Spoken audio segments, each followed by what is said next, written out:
Bonjour, c'est Aurélie. Aujourd'hui, je te délivre les secrets transgénérationnels de Barbie.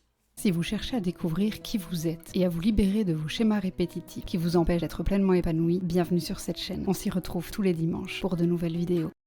Tu n'as pas pu passer à côté de la sortie de ce film et je me suis beaucoup demandé si j'allais aller le voir ou pas. Les avis étaient très mitigés et donc je ne savais pas trop quoi faire. Et donc je me suis dit, tiens, et si je voyais Barbie sous un angle transgénérationnel? Et donc ça nous donne vraiment une belle opportunité de voir la sortie de ce film autrement.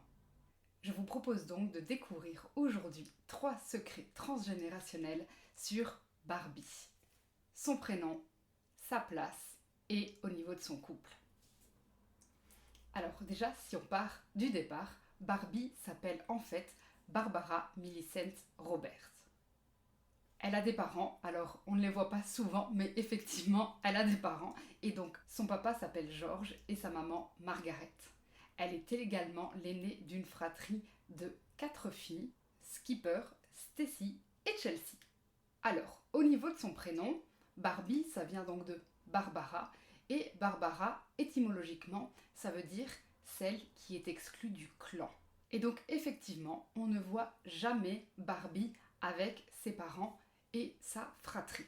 Et de plus, Barbie ne crée pas sa propre famille. Donc ça veut dire qu'elle n'a pas d'appartenance à un clan spécifique. De plus, ce prénom raconte l'histoire d'un homme qui est exclu du clan.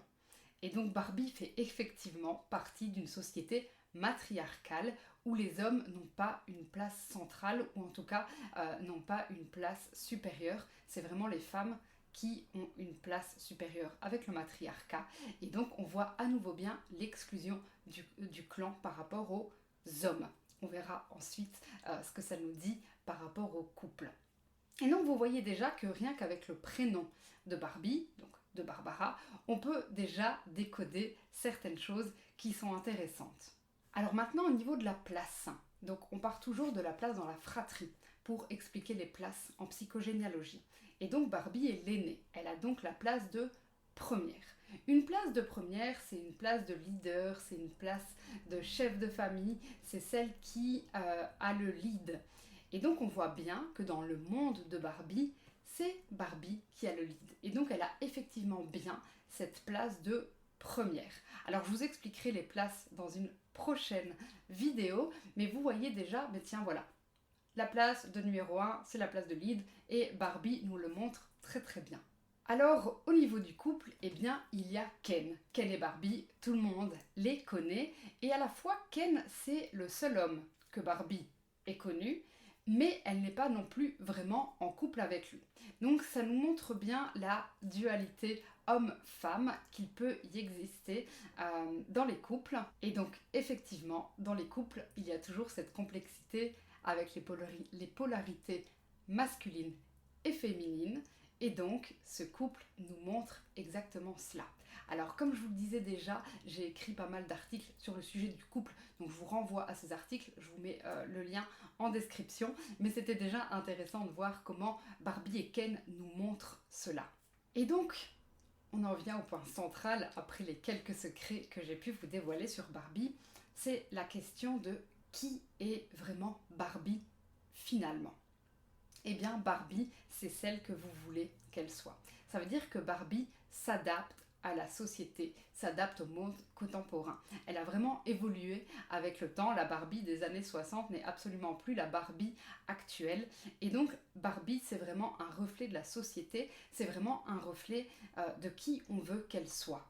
D'une certaine manière, les mémoires transgénérationnelles de Barbie sont nos propres mémoires transgénérationnelles en fonction de qui on décide qu'elle veut être. Ce qui est vraiment intéressant donc dans le cas de Barbie, c'est qu'elle nous montre vraiment bien que la société et nos mémoires transgénérationnelles ont un impact important sur qui on est, mais ce qui est encore plus intéressant, c'est qu'on peut s'en libérer. Et donc c'est un des points qui est intéressant dans le nouveau film de Barbie, c'est qu'on voit qu'elle peut vraiment se libérer des blocages qu'elle avait dans son propre monde.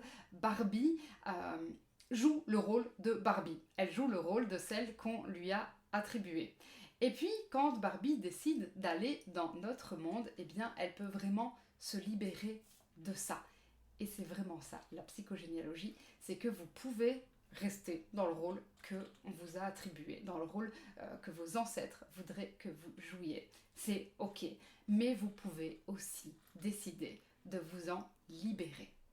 Alors, n'hésitez pas à me dire en commentaire s'il y a d'autres célébrités que vous souhaiteriez que j'aborde de cette manière-là en psychogénéalogie. C'est toujours intéressant de pouvoir voir, d'avoir une image de comment ça fonctionne. Alors là, c'est clair que Barbie, c'est un personnage fictif, mais vous voyez déjà qu'on peut y trouver des choses intéressantes. Donc n'hésitez pas à me dire, tiens, telle ou telle personne ou tel ou tel personnage, ce serait intéressant de le voir aussi sous ce regard psychogénéalogique. Alors je te donne rendez-vous dans la prochaine vidéo où je t'expliquerai les protocoles de libération, à voir comment il est possible de se libérer donc de nos blocages qui sont liés à nos mémoires transgénérationnelles. Pour ne pas rater ce rendez-vous, je t'invite d'ores et déjà à t'abonner à cette chaîne.